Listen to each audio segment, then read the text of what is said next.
Welcome to It's Rafiq. So in this video we are going to discuss about MySQL.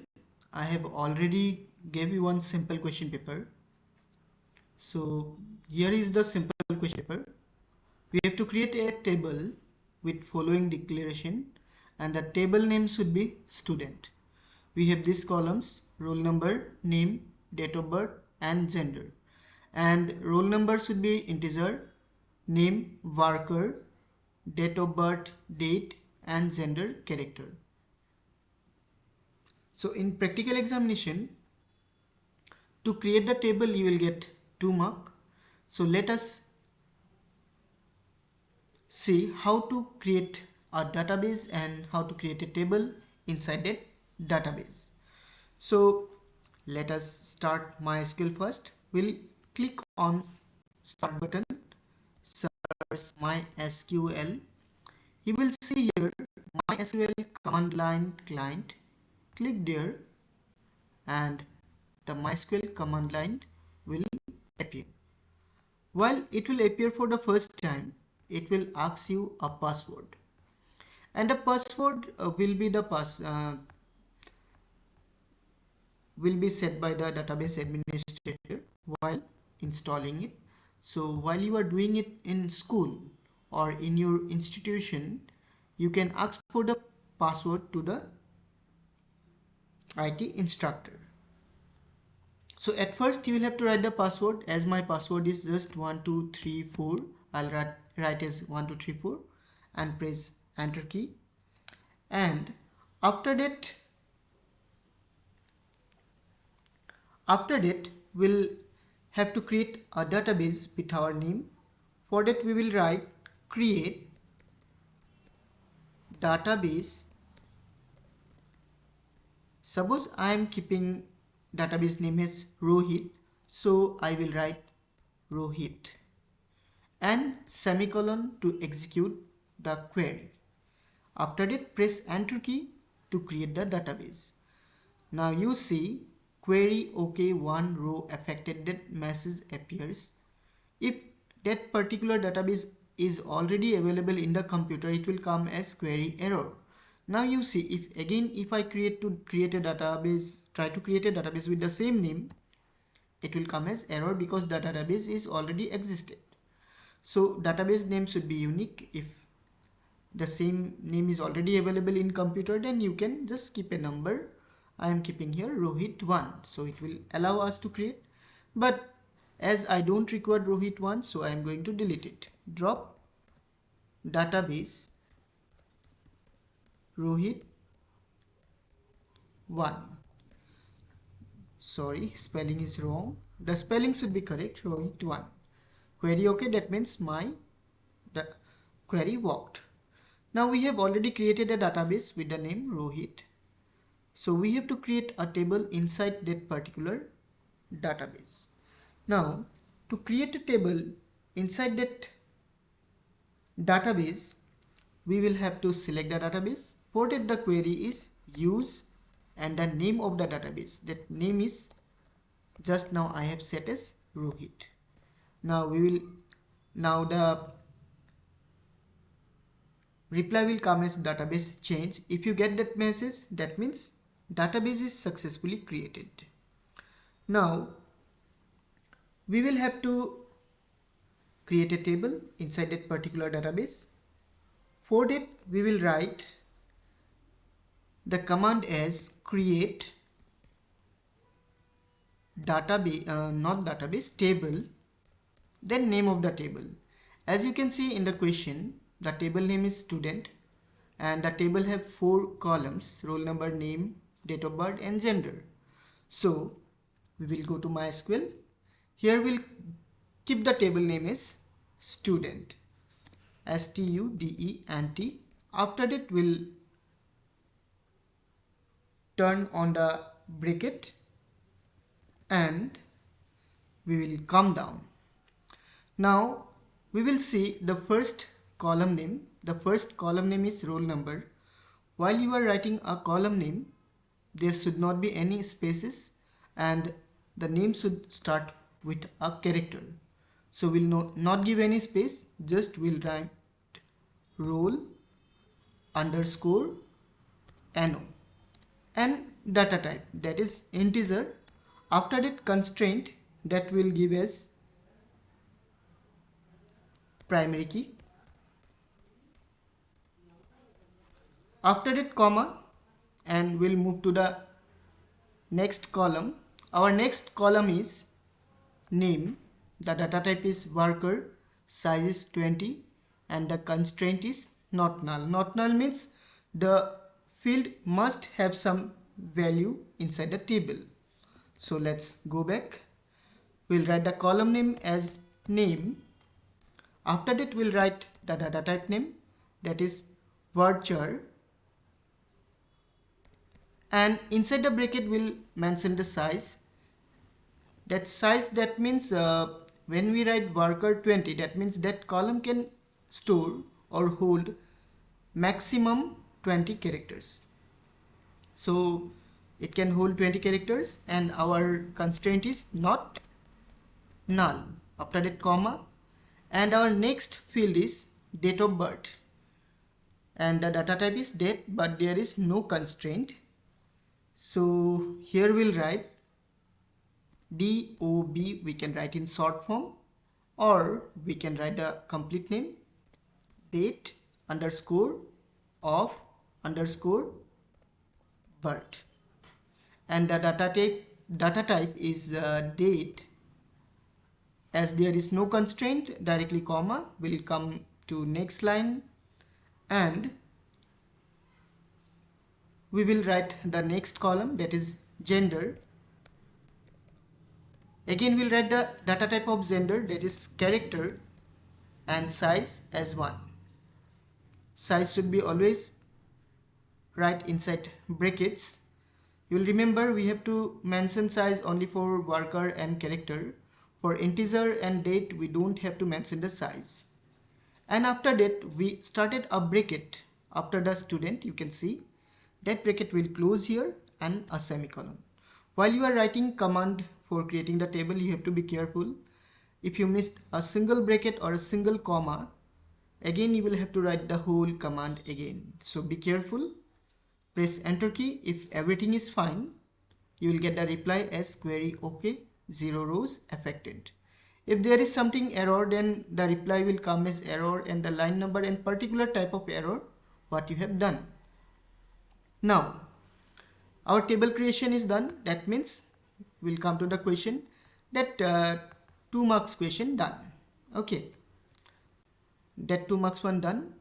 Now for the next part, question B, insert 6 records to the table.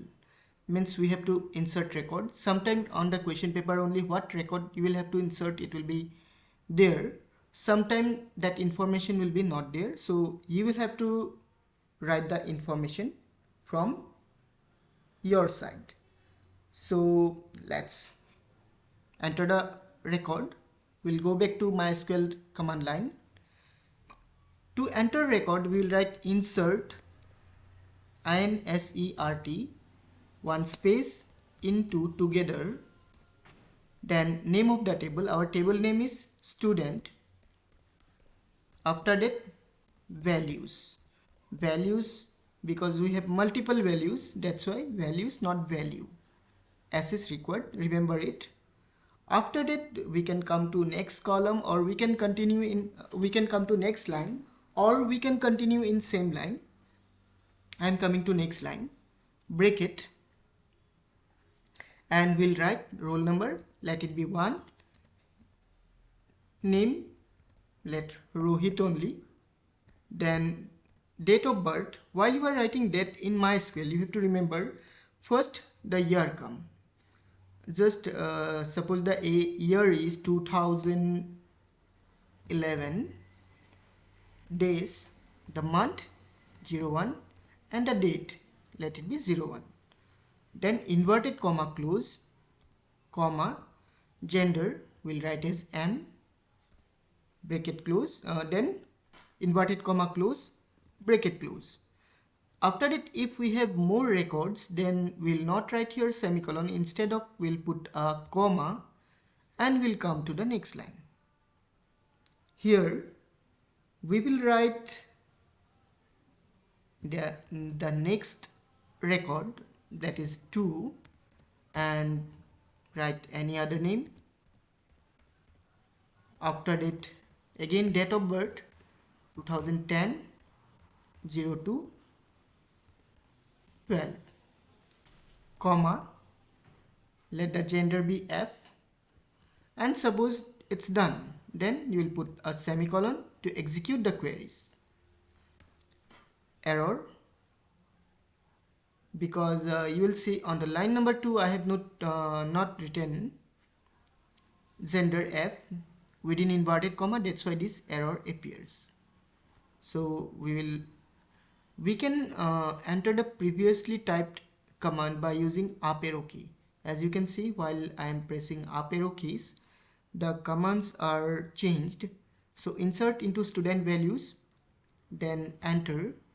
We'll come to the again next line, that is this line is correct, and the next line here F should be within inverted comma, so we'll put inverted comma and enter. Query OK, 2 rows affected, but it asks me to enter 6 records. So what we can do, we will write again this line, again we'll put bracket 3, then we'll write one more name, let be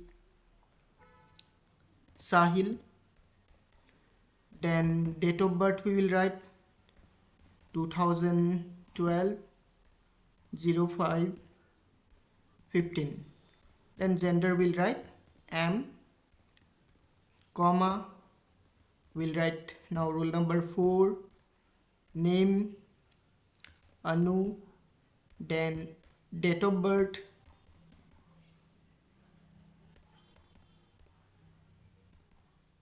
then gender F, comma, again we'll write now 5, one more name,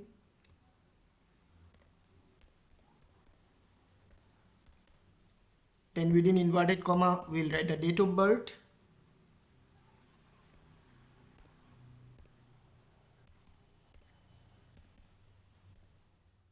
then gender and comma, and when you'll finish up of adding record we'll put a semicolon and press enter key. So 3 rows affected, that means 2 already we have done, now 3 more, so total 5 records are there. Let's check whether the records are added or not. For that we'll write select star from student. Now you'll see here 5 records are there. Now let's go back to the questions and see what type of questions are there. Display the name, date of birth of each student. So we will use select command only. We will write select, then we need name, so we'll write name, comma, we need date of birth also, so we'll write date underscore of birth from, then the name of the table name is student, then semicolon. So you can see I have 5 students and 5 students name and date of birth are appear. So our question number C done. Now next question, display only the male student. So here we will have to use where part after the table name. So we will write here again, if you read the question, the column name are not mentioned. That means we have to display all the columns. So we can use here star. We will write select star from student where gender equal, within underscore we'll write M. We can write either capital or small, it doesn't matter. Then semicolon. So you can see all the student whose gender is male, it displayed. If it is asked female, then what you will have to do, just instead of M you write F, the female student's name will appear. Now we'll go to the last question.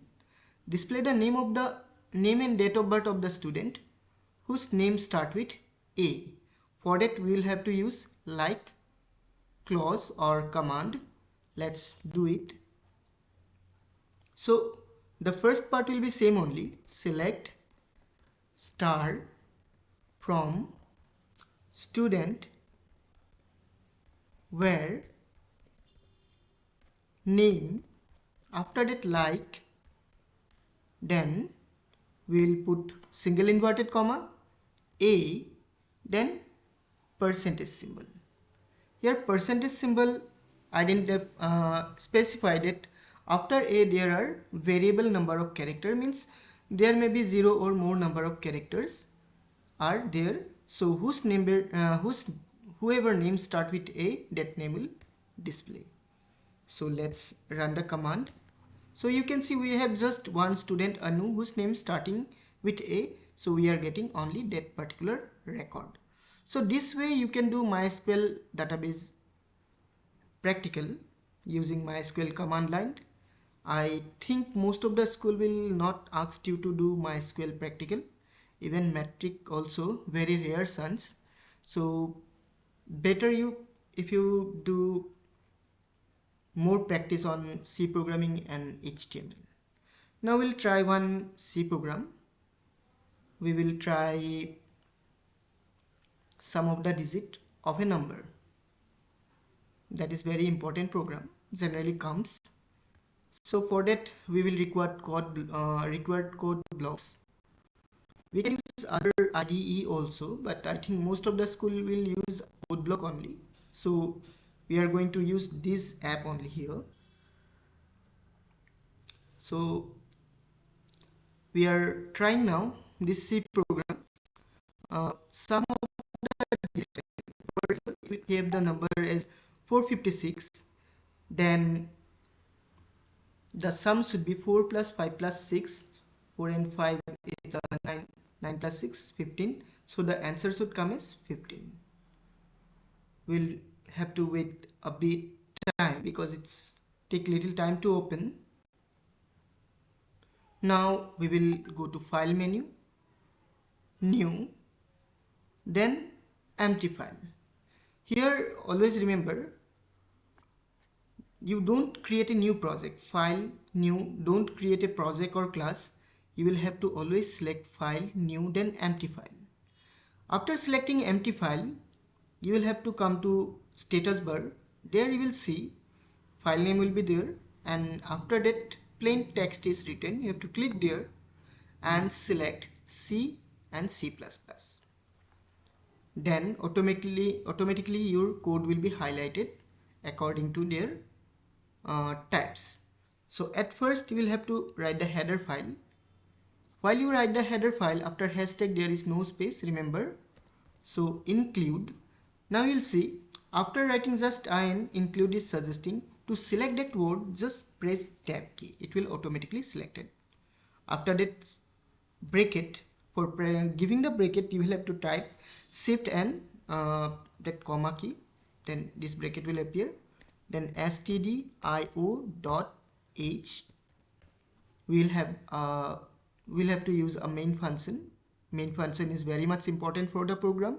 It is the starting part of a program. Whenever we compile a program, it starts from the main function. So int main, then bracket on and off. After it, we'll go to the next line and we'll put curly bracket. Now we'll see when I start a curly bracket, the closing also automatically appears. Many students, what they do, they cut the close one, and sometimes it gives trouble because while just keep the closing one there only, don't remove it. Now we'll have to declare variables. We'll take variables as int n, and where we are going to store the numbers I for loop, and we are going to take one d for digits and one temp variable to storing a temporary number. Also we need a variable sum. We are keeping sum as 0. Now we'll have to take a number from the user. So we'll write printf. Here we'll give a message like enter a number. Okay, after the message we'll have to scan the number. For that, scanf, and here we'll have to write %d because we are going to scan an integer. After that we'll come after the inverted comma, then we'll put a comma, and after that ampersand symbol and name of the variable where we are going to store the number. So it is n. After that semicolon. Now we can use while loop or do while loop. It's our wish what we are going to use. So I'm writing, first we'll copy the number into temp variable, like we will write temp equal n, means whatever value user will give in n, we'll copy it into temporary variable.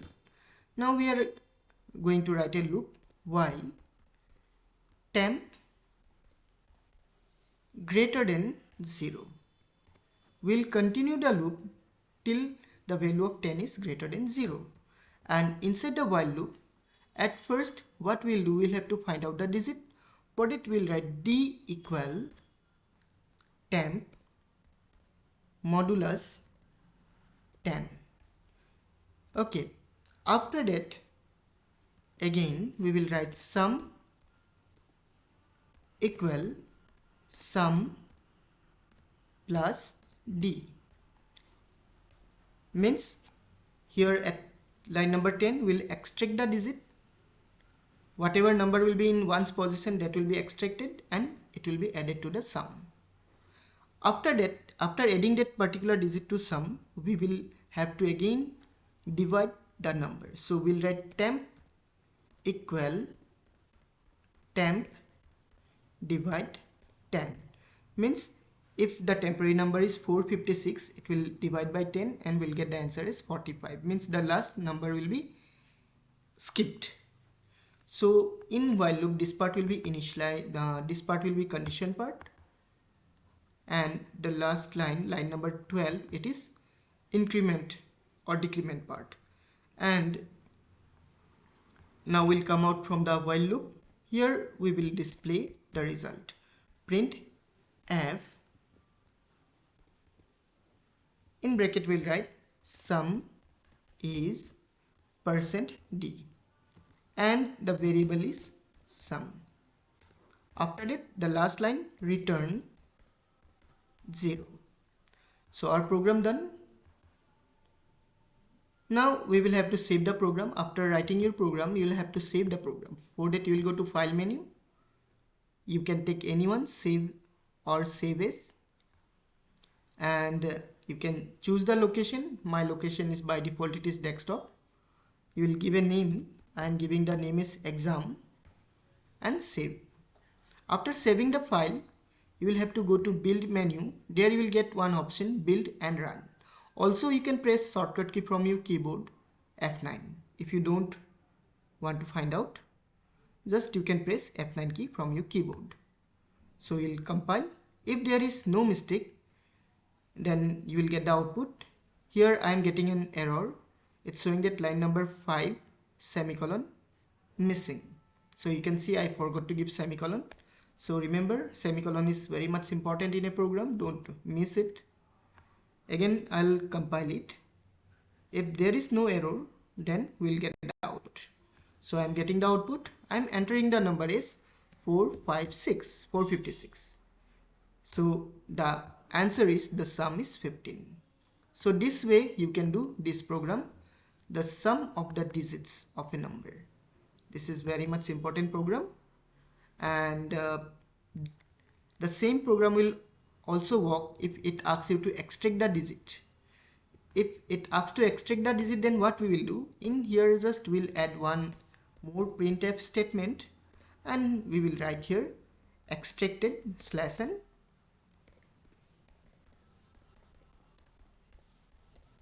is %d, and here the variable is d.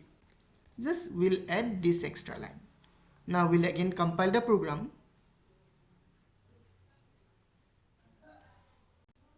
We'll give a new number. Let the number be now 785. The extracted digit is 587. Sum is came in same line because I have not added here slash n. Let's add slash n here also. Again compile the program.